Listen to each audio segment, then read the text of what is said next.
Good evening to all of you. आज हम लोग मेंसुरेशन के क्लास में करेंगे रेक्टेंगल वाले क्वेश्चन। ठीक है, रेक्टेंगल जो है आपका, ये एक आपका पॉलीगन्स या क्वाड्रिलेटरल का एक टाइप्स है। बट मैंने बताया था कि पहले मैं आपको वो चीजें कराऊंगा जो आपको धीरे धीरे समझ में आए। तो अगर मैं बात करूं रेक्टेंगल की, तो आपको पता है कि ये 4 साइडेड का क्या होता है, एक डायग्राम होता है। ठीक है, जैसे मैं इसका नाम कर दूं ABCD। ठीक है, इसमें टोटल साइड कितनी होती है 4, जिसको हम इसको क्या बोलते हैं आपका लेंथ। ये क्या होता है ब्रेथ, ये भी क्या हो गया लेंथ, और ये क्या हो गया ब्रेथ। इसकी जो आमने सामने की साइड होती हैं वो क्या होती है इक्वल होती है, मतलब ये साइड इसके इक्वल और ये साइड क्या होती है इसके इक्वल होती है। क्लियर। इसके 4 वर्टेक्स होते हैं, ये A, ये B, ये C और ये D। इसका ईच एंगल 90 डिग्री होता है। सारे के सारे एंगल आपके क्या होते हैं इसके 90 डिग्री होते हैं। क्लियर। अगर इसकी बात किया जाए नंबर ऑफ डायगोनल, डायगोनल अब एक नया वर्ड आ रहा है। ठीक है, डायगोनल का मतलब क्या होता है, जो इसके एक वर्टेक्स से दूसरे वर्टेक्स को लाइन ज्वाइन करती है, इसको हम क्या बोलते हैं डायगोनल्स। तो अगर आप ध्यान से देखेंगे तो ये एक तरह का क्या बन रहा है, राइट एंगल ट्रायंगल बन रहा है, क्योंकि ये क्या है 90 डिग्री, ये हमारी क्या है इसकी लेंथ, ये क्या है इसकी ब्रेथ, और ये क्या बन जाएगा इसका हाइपोटेनियस। तो इस बात का ध्यान रखिएगा कि हाइपोटेनियस तो ये परपेंडिकुलर, तो ये क्या बनेगा बेस। क्लियर। इसके टोटल डायगोनल कितने होते हैं 2। जैसे मैं एक इधर से बना दूं तो ये भी क्या होगा इसका डायगोनल होगा। एक चीज ध्यान रखना है कि इसके डायगोनल की जो लेंथ होती है वो क्या होती है इक्वल होती है। क्लियर। तो ये कुछ चीजें थी जो आपको रेक्टेंगल के विषय में पता होनी चाहिए। अगर हम इसके एरिया की बात करें तो आपको पता है रेक्टेंगल का जो एरिया होता है वो क्या होता है लेंथ इंटू ब्रेथ। और अगर हम इसके पैरामीटर की बात करें, जैसे सर्कल के केस में हमने जैसे ट्रायंगल के केस में हमने पैरामीटर देखा था। पैरामीटर का मतलब क्या था, sum of all its outer boundary. तो यहां पे जब हम सम करेंगे तो L plus B plus L plus B, यानी ये फाइनली बन जाता है 2L प्लस बी। आ रही बात समझ में। तो ये कुछ चीजें थी जो रेक्टेंगल के विषय में हमें पता होनी चाहिए। सबसे पहले इसका एरिया क्या होता है L इंटू बी, इसका पैरामीटर क्या होता है 2L प्लस बी। इसके अगर हम डायगोनल की बात करें तो टोटल डायगोनल कितने होते हैं 2 होते हैं। क्लियर। और इनकी लेंथ आपस में क्या होती है इक्वल होती है। अगर हम इसके डायगोनल से यहाँ पर बनाए तो ये एक तरह का क्या बनता है आपका राइट एंगल ट्रायंगल बनता है। क्लियर। तो ये थोड़ा बहुत इंट्रोडक्शन था किसका रेक्टेंगल का। बाकी हम लोग इसके साथ क्वेश्चन, इसका जो फर्स्ट क्वेश्चन है देखिए क्या दिया हुआ आपका, the breadth of a rectangle field is 2/3 times its length. यानी जो इसकी ब्रेथ है वो क्या है 2/3 times of its length. Clear. यानी जो ब्रेथ की वैल्यू है वो लेंथ की क्या है 2/3 है। आगे क्वेश्चन क्या दे रहा है, length and its parameter is 160 metre. यानी जो इसका पैरामीटर है यानी 2L प्लस बी की जो वैल्यू है वो क्या है आपका 160 मीटर्स है। क्लियर। हमसे पूछा क्या जा रहा है, इसका एरिया फाइंड आउट करना है। क्लियर। इसका एरिया हमसे पूछा जा रहा है। यानी जो आपका रेक्टेंगल दिया गया है, कह रहा है कि उसमें जो ब्रेथ है वो आपका क्या है 2/3 ऑफ लेंथ है। तो बड़ी सारी चीजें हो सकती है, आप लेंथ को कुछ लेट कर सकते हैं या डायरेक्ट बी की जगह इसी फॉर्म में रख सकते हैं, कोई फर्क पड़ने वाला नहीं है। आरी बात में जैसे अगर हम इसको सॉल्व करें तो आप देखिए होगा क्या कि यहां से अगर मैं बात करूं L प्लस बी की वैल्यू क्या हो जाएगी आपका 160 डिवाइड होगा, यानी क्या हो जाएगा 80।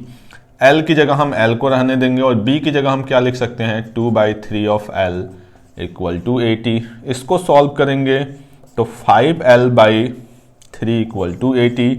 देन यहां से L की जो वैल्यू आएगी वो क्या आएगी 80 इंटू 3/5 यानी 48 मीटर्स।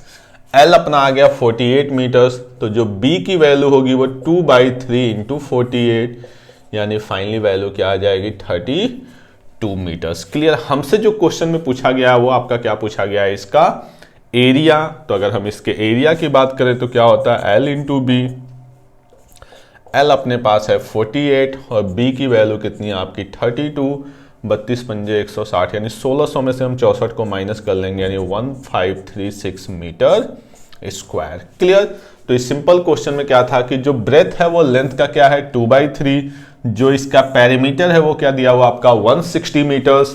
तो 2L plus B equal to 160 metres. Area हमसे पूछा जा रहा है तो इसको जब हम सॉल्व करेंगे तो L plus B equal to 80।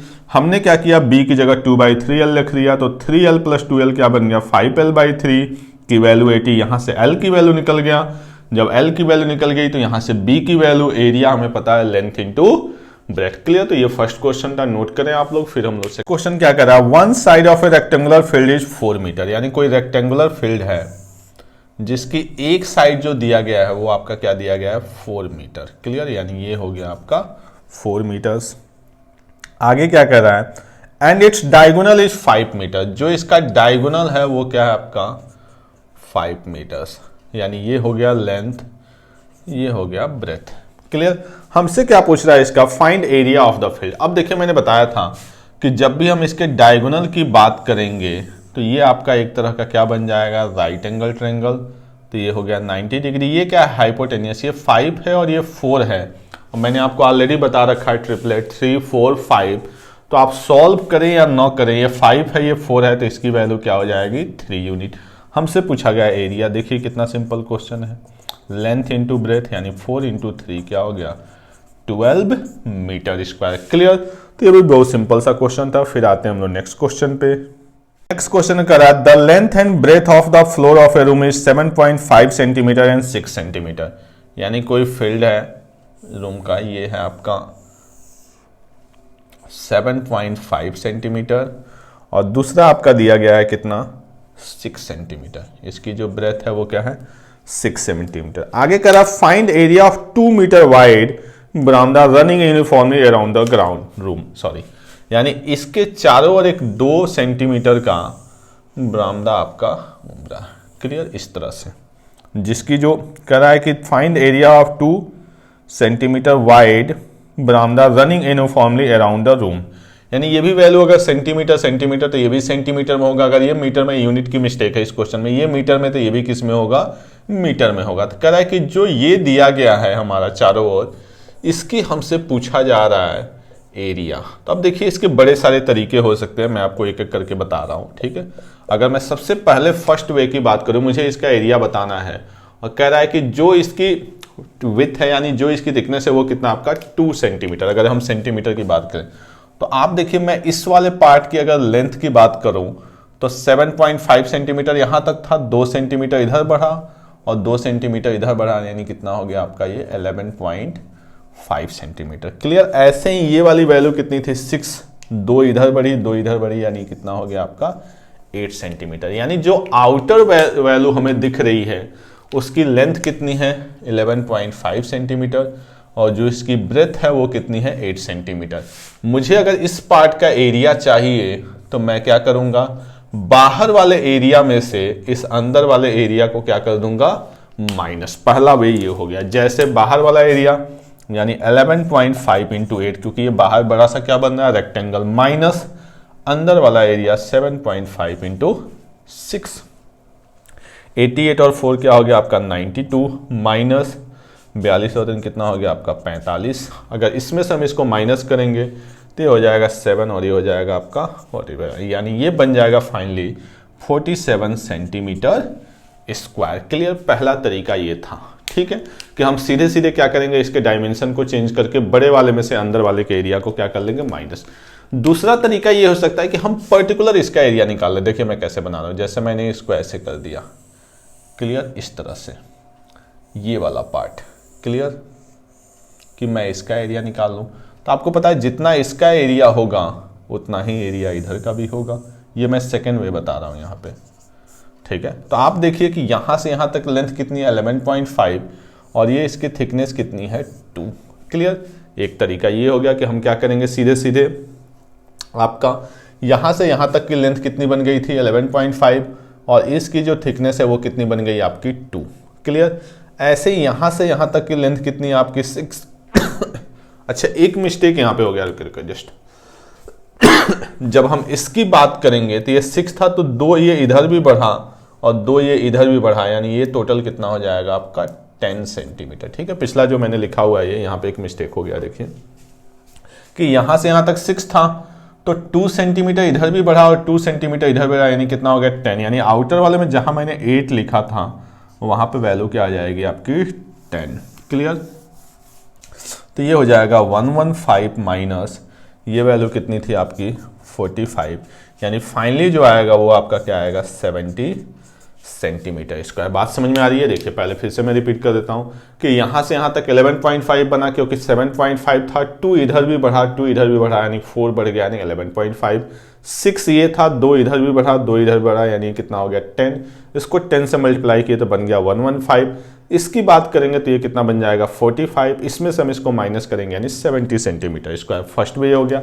Second में बता रहा था आपको कि मैं इस पर्टिकुलर पार्ट का, तो इसकी अगर मैं बात करूं तो लेंथ कितनी है 11.5 और ब्रेथ कितनी है 2। जितना इसका होगा उतना ही इसका होगा, यानी 11.5 इंटू 2, और इसको हमें 2 से मल्टीप्लाई करना पड़ेगा। ये पार्ट हो गया। अब देखिए इस पार्ट पे कोई फर्क पड़ने वाला नहीं है क्योंकि इसकी लेंथ इतनी ही रह गई थी। ये क्या हो जाएगा 6 और ब्रेथ कितनी हो गई 2। जितना ये रीजन होगा उतना ही ये रीजन होगा, तो इंटू क्या हो गया 2। इसकी बात करेंगे तो 11 दूनी 22, 1 23 दूनी 46, 46 प्लस 6 दूनी 12 दूनी 24, 24। दोनों को ऐड करेंगे क्या आएगा 70 सेंटीमीटर स्क्वायर। क्लियर? तो दोनों तरीके हो सकते हैं कि आप ये पतला सा रेक्टेंगल का निकाल लें या बड़े वाले एरिया में से अंदर वाले एरिया को क्या कर ले माइनस कर ले। क्लियर? इसमें क्वेश्चन 2 टाइप के होते हैं। एक होता है वो बाहर बाहर बन रहा है तो भी कॉन्सेप्ट नहीं है, एक होता है अंदर अंदर। तो जब अंदर अंदर बनेगा तो यहां 2-2 बढ़ रहा था तो वहां 2-2 आपका क्या हो जाएगा कम हो जाएगा। क्लियर? तो इसको नोट करें, फिर हम लोग नेक्स्ट क्वेश्चन पे। जो नेक्स्ट क्वेश्चन है वो भी देखिए। इसमें क्या था कि जो आपकी बरामदा या जो रोड बन रहा था वो क्या था बाहर बाहर। जो अगला क्वेश्चन है वो क्या कह रहा है आपका कि 2 रोड्स ऑफ 2 मीटर वाइड, एक कोई अपने पास रेक्टेंगुलर क्या है पार्क है। देखिए जो पार्क है वो कैसा अपना 72 मीटर बाई 48 मीटर, यानी ये 72 मीटर है और ये क्या है आपका 48 मीटर है। इसके अंदर एक रोड बना हुआ है बीचों बीच में, ठीक है। नॉर्मली आपने देखा होगा इस तरह का, एक ऐसे और एक ऐसे। क्लियर? इस तरह का एक रोड बना हुआ, ठीक है, 2 मीटर वाइड। करा if each road is parallel to 1/6 the area of the remaining park, यानी रिमेनिंग पार्क का हमसे एरिया पूछा गया है। बात समझ में आ रही? अब देखिए इस क्वेश्चन को भी करने के बड़े सारे वे हैं। कई बार इसमें पार्क का एरिया पूछ देता है ऐसे, बात समझ में आ रही है कि इस पार्क का एरिया, या पार्क की कॉस्टिंग पूछ लेता है कि इस पे टाइल्स लगाना है या स्टोन लगाना है, जो भी। बात समझ में? जो आपका रोड बना हुआ बोलेगा इस पे स्टोन लगा, ठीक है। इसकी जो थिकनेस है वो कितनी आपकी 2 मीटर है। हमसे जो क्वेश्चन में पूछा गया वो पूछा गया रिमेनिंग पार्ट का एरिया। आ रही बात समझ में? तो देखिए 2 ऑप्शन है।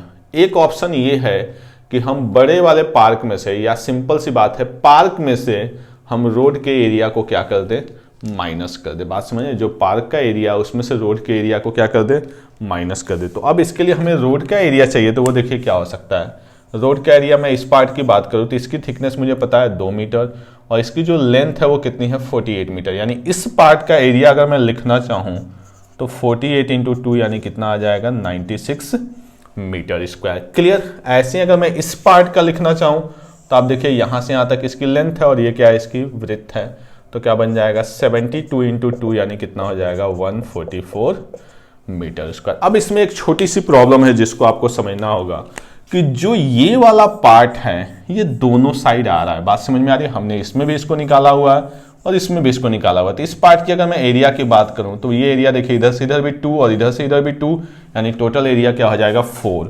तो आपको पता है ये 144 में भी इंक्लूड है और 96 में भी इंक्लूड है, तो एक जगह हमें इसको क्या करना पड़ेगा माइनस करना पड़ेगा। बात समझ में आ रही है? तो ये बन गया आपका 140 और 6 9 4 13, यानी 236 मीटर स्क्वायर जो है ये एरिया हो गया आपका किसका रोड का। अगर रोड का एरिया हमसे पूछा जाता तब आपका आंसर क्या आ जाता 236 मीटर स्क्वायर। बात समझ में आ रही है? ठीक है। अब हमसे जो पूछा गया वो क्या पूछा गया आपका रेस्ट पार्ट का। तो आपके पास 2 ऑप्शन है, ये रोड का एरिया निकल गया। अब पूरे पार्क के एरिया में से यानी 72 इंटू 48 आप क्या करेंगे, पूरे पार्क के एरिया में से आप इस रोड के एरिया को क्या कर देंगे माइनस। तो पार्क का एरिया क्या हो जाएगा 72 इंटू 48 यानी आपका बन गया 72 × 360 यानी 3600, 3600 माइनस 144। क्लियर? इसको अगर हम माइनस करें, ये कैलकुलेशन है, मैंने 50 से मल्टीप्लाई करके 2 से माइनस कर दिया, ठीक है। तो ये बन जाएगा आपका 3456। ये किसका एरिया है कंप्लीट पार्क का। अब हमें क्या चाहिए रेस्ट एरिया। तो रेस्ट के लिए आप क्या करेंगे 3456 माइनस 236, ये रेस्ट के लिए तो 0223। यानी जो रेस्ट का एरिया आएगा अपने पास वो क्या आ जाएगा 3220 मीटर स्क्वायर। क्लियर। हमसे जो पूछा गया वो आपका क्या पूछा गया, इसी का एरिया पूछा गया, यानी ये आ गया। एक तरीका तो ये था। दूसरा इस क्वेश्चन में है क्या कि हमें रेस्ट पार्ट का एरिया चाहिए, तो आप थोड़ा सा क्वेश्चन को ना डायग्राम को अपने हिसाब से चेंज कर सकते हैं। जैसे समझिए ये बात तो क्लियर हो गई, डायग्राम को कैसे चेंज करेंगे देखिए, इससे थोड़ा सी आपकी कैलकुलेशन कम हो जाएगी जब भी इस तरह के क्वेश्चन आए। तो पूरा क्या था 72 मीटर, ये क्या था 48 मीटर। बात समझ में आ रही है। जो रोड मेरा बीचों बीच में था ना, मैंने रोड को इधर शिफ्ट कर दिया। देखिए रोड तो वहीं रहेगी, बस मैंने इसकी लोकेशन को शिफ्ट कर दिया। बात समझिए, ये वाला पार्ट को मैंने ऊपर खींच दिया ऐसे, और इस वाले पार्ट को मैंने इधर ला दिया। इससे होगा क्या कि रेस्ट पार्ट आपका यहीं बचा। तो आप देखिए यहां से यहां तक 72 था, यहां से यहां तक 2 था, यानी इसकी वैल्यू क्या हो जाएगी 70 और इसकी वैल्यू क्या हो जाएगी 46। अब मुझे रेस्ट का एरिया चाहिए इस पार्ट का, तो सीधे सीधे मैं क्या लिखूंगा 70 इंटू 46, 0 7 6 42 7 चौका 28 4 32 3220। तो अब आप देखिए कितना फर्क पड़ गया। और बात समझ में, हमने कुछ नहीं किया है, बस रोड को क्या कर दिया है थोड़ा सा शिफ्ट कर दिया है। बात समझ में आ रही है। रोड ये बीचों बीच में था, अब आपको कंस्ट्रक्शन तो करना नहीं है ना, आपको क्या करना है क्वेश्चन सॉल्व करना है। तो ये पार्ट यहां होगा तब भी इतना ही एरिया ऑक्यूपाई करेगा, और यहां होगा तब भी इतना ही। ये पार्ट यहां हो यहां हो, तो इससे क्या होगा कि ये आराम से हमारा इजी वाला पार्ट बच जाएगा। हाँ, अगर आपको ये बनाना हो तब तो अलग बात है कि नहीं भाई बीच में ही बनाना, हम चेंज नहीं कर सकते, लेकिन हमें बनाना नहीं है। हमें क्या करना है बेसिकली क्वेश्चन को सॉल्व करना। तो आप देखिए कितना आसानी से ये सॉल्व हो गया। तो इसको नोट करें, फिर हम लोग नेक्स्ट क्वेश्चन देखते हैं। नेक्स्ट क्वेश्चन दिया हुआ है, वो क्या दिया हुआ आपका, क्या room is 4 metre long and 3 metre wide. यानी जो रूम की लेंथ है और जो ब्रेथ है, यानी 4 मीटर इसकी क्या है आपकी लेंथ है, और 3 मीटर इसकी क्या है ब्रेथ है। ठीक है। The cost of carpeting the room at the rate of ₹20 per metre is, ठीक है, अच्छा 4 metre, room is 4 metre long and 3 metre wide. इसमें कुछ मिसिंग है। The cost of carpeting room at the rate of 20 per metre is 150, यानी कहीं ना कहीं इसकी ब्रेथ नहीं गिवन होगी। ठीक है। आरी बात में जो रूम की लेंथ है वो 4 मीटर और ब्रेथ हमें नहीं पता है। करा इसकी जो कारपेटिंग की जो कॉस्ट है, यानी इस पर हमें कहीं ना कहीं कारपेट लगाना है, तो उसकी कॉस्ट दी गई। आपको मैंने पहले भी बताया था जब हम ट्रायंगल कर रहे थे कि कॉस्ट का मतलब क्या होता है रेट इनटू जो भी रिक्वायरमेंट होगी। तो यहाँ पे रिक्वायरमेंट हमें इस पे कहाँ लगाना है, इसके एरिया पे। क्लियर। तो रेट इनटू क्या हो गया एरिया। जो इसकी कॉस्ट है वो आपकी कितनी है 150 रुपये है।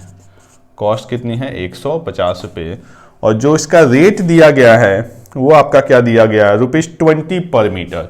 यानी जो रेट है वो क्या है ₹20 पर मीटर। अब साथ में आपका क्या आएगा एरिया। तो एरिया क्या होता है लेंथ इंटू ब्रेथ। बात समझ में, एरिया क्या हो जाएगा आपका लेंथ इंटू ब्रेथ, यानी ये वैल्यू क्या बन जाएगी 4 इंटू बी। यहां से हम सॉल्व करेंगे तो जो बी की वैल्यू आएगी वो 150 बाई क्या आ जाएगी 80। इसको हम सॉल्व करेंगे तो ये बन जाएगा आपका 1 8 1 जा 1 और 7/8।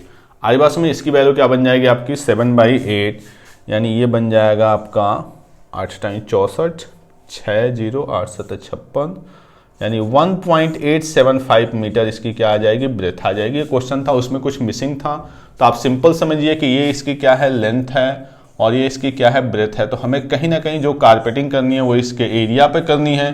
तो लेंथ इंटू ब्रेथ क्या बना अपना एरिया। कॉस्ट क्या होगी रेट इंटू एरिया। तो रेट अपने पास दिया हुआ है 20 और कॉस्ट क्या है 150, तो लेंथ 4। तो हमने बस एक कॉन्सेप्ट को समझा। ठीक है। एक्चुअल क्वेश्चन में कुछ मिसिंग था तो उसको हम इग्नोर करते हैं फिलहाल, कि अगर इसकी ब्रेथ पूछा जाएगा तो क्या हो जाएगा, हम इसको इससे सॉल्व करेंगे और वो वैल्यू क्या आ जाएगी अपने पास 1.875 मीटर्स। क्लियर। इसको नोट करें, फिर हम लोग नेक्स्ट क्वेश्चन पे आते हैं। जो नेक्स्ट क्वेश्चन दिया गया वो क्या दिया रहा है कि a rectangular roof is 240 metre long, यानी कोई रेक्टेंगुलर फील्ड है, ये क्या है आपका 240 metre long, 240 metre long and 216 metre wide, यानी इसकी जो ब्रेथ है वो क्या है 216 मीटर वाइड है। करा इसके ऊपर हम क्या लगा रहे हैं मार्बल स्लैब्स लगा रहे हैं, यानी इसके अंदर कहीं ना कहीं हम ऐसे छोटे छोटे आपके मार्बल स्लैब्स लगा रहे हैं जो नॉर्मल आपके घरों में या बाथरूम में होता है। ठीक है।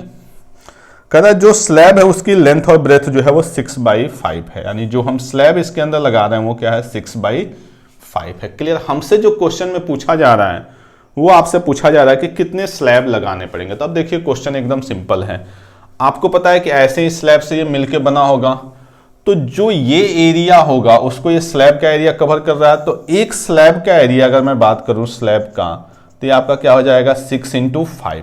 अब हमें नहीं पता है, हो सकता है 10 लगे, 20 लगे, 50 लगे, यानी हमने मान लिया n स्लैब लग रहे हैं, तो हम कह सकते हैं कि n × एक स्लैब का एरिया, और ये सारे मिलके क्या करेंगे, रेक्टेंगल को कवर करेंगे, तो इक्वल टू क्या आ जाएगा, रेक्टेंगल का एरिया। ये बात समझ में आ रही है। देखिए जो स्लैब लगाने हैं, तो एक स्लैब मान लीजिए ऐसे 10 स्लैब लगे, तो जितने भी स्लैब लगेंगे उनका हमें काउंटिंग पता करना है। तो एक का एरिया पता है, ऐसे बहुत सारे मिलके इस पूरे एरिया को कवर करेंगे, तो हमने मान लिया n × 6 × 5 इक्वल टू ये हो गया। अब ये नहीं कि इसमें आप कैलकुलेशन करने लगे, देखिए अपने आप मैक्सिमम वैल्यू कट जाएगी, यानी n की वैल्यू आप गलती से इसको मल्टीप्लाई नहीं करेंगे। तो 240 × 216 6 5 जा 30, 0 से 0, और ये क्या हो गया आपका 8 से इसको मल्टीप्लाई करेंगे, 8 × 6 = 48, 8 × 1 = 8 × 4 = 12, 8 × 2 = 16 और 1 = 17, यानी टोटल नंबर ऑफ जो स्लैब्स होंगे वो क्या होंगे आपके 1728। क्लियर। तो ये भी आपका एक अलग सा क्वेश्चन था। अब हम लोग देखते हैं आज की क्लास का जो लास्ट क्वेश्चन है, काफी इंटरेस्टिंग क्वेश्चन है। तो पहले मैं इसको आपको समझाता हूं, फिर मैं आपको इसका डायरेक्ट वे बताऊंगा। करा the length and breadth of a field is 36 metre and 21 metre, यानी कोई फील्ड जो है वो क्या है आपका 36 मीटर एंड 21 मीटर का है। क्लियर। और करा इसमें 3-3 मीटर के गैप पे पोल लगाए जा रहे हैं, यानी जैसे एक पोल यहां लगा तो फिर 3 मीटर के गैप पे एक यहां लगेगा, फिर एक यहां लगेगा, यानी ऐसे ऐसे इस पे पोल लगाए जा रहे हैं 3-3 मीटर के गैप पे। इधर भी बात समझ में आ रही है, ऐसे ऐसे पोल लगाए जा रहे हैं। क्लियर। करा नंबर ऑफ पोल आपको बताना है कि कितने पोल लगेंगे। बात समझिए, नंबर ऑफ पोल आपको बताना है। तो देखिए होता क्या है, एक तरीका ये है कि हम इधर काउंट कर लें टोटल पोल कितने लगेंगे 3-3 मीटर के गैप पे। अब इसमें क्या होता है कि बहुत सारी कैलकुलेशन आती है। बात समझ, मैं आपको एक सिंपल एग्जांपल से बता रहा हूँ। जैसे मान लीजिए कि मेरे पास एकदम छोटा साइज में लेता हूँ कि 3/2 का एक फील्ड है। किस डायमेंशन का है 3/2 का, और मुझे 1-1 मीटर के गैप पे लगाने हैं। तो आप देखिए कि एक मैं यहाँ पे लगाऊंगा, समझिए एक मैं यहाँ पे लगाऊंगा और 1 मीटर यहाँ पे लगाऊंगा। अब नॉर्मली आप अगर इसको ध्यान से देखिए तो इसकी लेंथ कितनी 3, तो आपको लग रहा था कि 1-1 मीटर पे लगाया जाएगा तो कितने लगेंगे 3, लेकिन एक्चुअल में कितने पोल लगे देखिए 1 2 3 और 4। बात समझ में आ रही है, ये 4 पोल लगे या नहीं लगे हैं। क्लियर। तो यानी लेंथ तो 3 थी लेकिन एक्चुअल में पोल कितने लगे 4। जैसे सिंपल समझिए कि मैं बोलूं कि इस मार्कर के 2 टुकड़े करने हैं, तो आप 2 जगह से काटेंगे तो कितने टुकड़े हो जाएंगे 3, यानी 2 टुकड़े करने का मतलब क्या हो गया 1, यानी एक पार्ट ऑटोमेटिक बढ़ जा रहा है। ठीक है। ऐसे ही इधर मुझे लगाना है तो 2-2 मीटर गैप पे, तो एक यहां लगेगा और कहीं ना कहीं एक यहां और एक यहां लगेगा। तो देखिए अब है क्या कि इधर भी 3 आ रहे हैं लेकिन ये पार्ट ऑलरेडी क्या है काउंटेड, इधर कितने लग गए 2 लग गए। क्लियर। ऐसे ही इधर अगर हम आएंगे तो फिर एक ये लगा, फिर एक ये लगा और फिर एक ये लगा, यानी इधर अगर मैं बात करूं यहाँ पे देखिए ऐसे मैं प्रॉपर बना दूं तो ये टोटल 3 मीटर था, तो एक यहाँ लगा, फिर 1 मीटर के गैप पे यहाँ लगा, फिर 1 मीटर के गैप पे यहाँ लगा और फिर 1 मीटर के गैप पे यहाँ लगा। इधर मैं बात करूं तो 1 मीटर के गैप पे यहाँ लगा। अगर हम पोल को काउंट करने जाएंगे तो देखिए टोटल पोल कितने लग रहे हैं 1 2 3 4 5 6 7 8 9 10। अब आपको समझना है कि ब्रेथ कितना था, टोटल 2 था, लेकिन अगर आप ब्रेथ पे देखें तो कितना दिख रहा है आपको 1 दिख रहा है। इधर भी ब्रेथ पे कितना दिख रहा है 1। क्लियर। ब्रेथ पे होना कितने चाहिए 2, लेकिन कहीं ना कहीं एक क्या हो रहा है कम हो रहा है। ऐसे ही लेंथ पे होना चाहिए था 3, लेकिन कहीं ना कहीं एक क्या हो रहा है एक्स्ट्रा हो रहा है। यानी कहने का मतलब ये है कि ब्रेथ पे जो पार्ट कम हो रहा है वो पार्ट लेंथ पे बढ़ गया। इसी बात को दूसरा समझिए कि मान लीजिए ये पार्ट मैंने इसमें काउंट किया, इसमें ना काउंट करके, तो देखिए ब्रेथ पे होने चाहिए थे 2 लेकिन कितने हो गए 3, और लेंथ पे होने चाहिए 3, तो ये पार्ट जब मैंने इधर काउंट किया, ये पार्ट इधर काउंट किया तो कितने हो गए 2, यानी जो इसका एक कम हो रहा है वो क्या हो जा रहा है इस पे ज्यादा हो जा रहा है। बात समझ में आ रही है। तो अब आपको ऐसे क्वेश्चन में कोई दिमाग नहीं लगाना होता, आप सिंपल इसका क्या निकाल लीजिए। जैसे ये क्वेश्चन था 1-1 मीटर के गैप पे, तो 3 और 2 यानी यहां से यहां तक 3, यहां से यहां तक 2, फिर 3 फिर 2, यानी टोटल कितने हो गए आपके 3 2 5 2 7 3 10, यानी टोटल कितने हो गए 10। तो सिंपली हम क्या करते हैं पेरीमीटर निकाल लेते हैं। कभी भी पोल की काउंटिंग आए तो आपको ज़्यादा दिमाग लगाने की जरूरत नहीं, क्योंकि ऐसे करेंगे तो बहुत ज़्यादा टाइम भी लगेगा, आपको कंफ्यूजन भी होगा। तो मैं सीधे आपको बताता हूँ कैसे निकालना है। तो पेरीमीटर इसका क्या होगा 2l + b, यानी 2 × 5 यानी कितना हो गया 10 मीटर। एक के गैप पे लगाना तो एक हमने डिवाइड कर दिया, यानी टोटल पोल यहाँ पे कितने लगेंगे 10। जो मैंने आपको एग्जांपल समझाया है आपको बात समझ में आ गई होगी। यहाँ पे भी अब ये नहीं बैठ के पोल लगाने लगे, सीधे सीधे इसका पैरामीटर निकालिए। तो 2 × 36 + 21 यानी 2 × 7 और 3 और 2 कितना हो गया आपका 5, यानी 5। आप चाहे तो इसको कैलकुलेट करें, चाहे तो ऐसे ही लग रहे। ये क्या हो गया, पैरामीटर आ गया इतना मीटर। अब एक पोल कितने के गैप पे 3 मीटर पे, तो इसको 3 से क्या कर देना है डिवाइड। ये आ गया 19 2 जा क्या हो गया 38 पोल टोटल लगेंगे। अगर आप इसको समझना चाहेंगे तो देखिए क्या बनेगा। टोटल 36 मीटर है, 3 मीटर के गैप पे है, तो अगर इस पार्ट को और इस पार्ट को इंक्लूड करेंगे तो देखिए 36 को जब आप 3 से डिवाइड करेंगे तो बनेगा 12, लेकिन एक्चुअल में पोल कितने होंगे 13। जैसे यहाँ पे देखिए 3 को मैं 1 से डिवाइड कर रहा था तो बन कितना आ रहा था 3, लेकिन एक्चुअल में पोल कितने आ गए 4। तो इधर 4 आ गए तो हमें इधर कुछ सोचने की जरूरत नहीं है। अगर इधर 13 आएंगे तो इधर भी कितने आएंगे 13 13 कितने हो गए 26। इसको जब हम 6 से डिवाइड करेंगे, समझिए सॉरी, इसको जब हम 3 से डिवाइड करेंगे तो क्या आएगा 7। एक्चुअल में बनने चाहिए 8, लेकिन ये दोनों पार्ट हम ऊपर की तरफ कैलकुलेट कर लिए हैं तो बना 7, तो एक कम हो जाएगा, यानी इधर कितना आएगा 6 और इधर भी कितना आएगा 6। सबको ऐड करेंगे तो कितना आएगा 38। बट आपको मैं आसान भाषा में बता रहा हूं कि आप सिंपल इनका पैरामीटर निकालिए और जितना गैप है उससे क्या कर दिए डिवाइड कर दिए, सीधे सीधे आपका आंसर आएगा। कॉन्सेप्ट वाइज मैंने आपको यहां भी समझा दिया और आपको यहां भी समझा दिया कि अगर ये 3 है तो पोल एक एक्स्ट्रा बढ़ेगा, तो इधर जो एक कम हो रहा है वो इधर कंपनसेट हो जा रहा है, यानी कोई फर्क पड़ने वाला नहीं है। क्लियर, आ गई बात समझ में। तो ये आपका क्वेश्चन था जो थोड़ा सा अलग टाइप का था। रेक्टेंगल को मैं यहाँ पे फिनिश कर रहा हूँ। मैंने पहले बताया था कि मैं आपको वो चीजें करूंगा जिससे आपका थोड़ा सा इंटरेस्ट क्रिएट हो। जब आपका एक बार इंटरेस्ट इन चीजों में क्रिएट हो जाएगा तब हम लोग थोड़े से स्टैंडर्ड के क्वेश्चन करेंगे। तो अभी मैं आपको स्क्वायर में भी कुछ ऐसे ही सिंपल थोड़े बहुत लॉजिकल क्वेश्चन कराऊंगा। फिर से जब हम लोग आएंगे पैरेललोग्राम ट्रेपीजियम पे तो फिर वहां पे मैं सारी चीजों को मिक्स करके थोड़े से क्वेश्चन का लेवल बढ़ाऊंगा। Okay, thank you.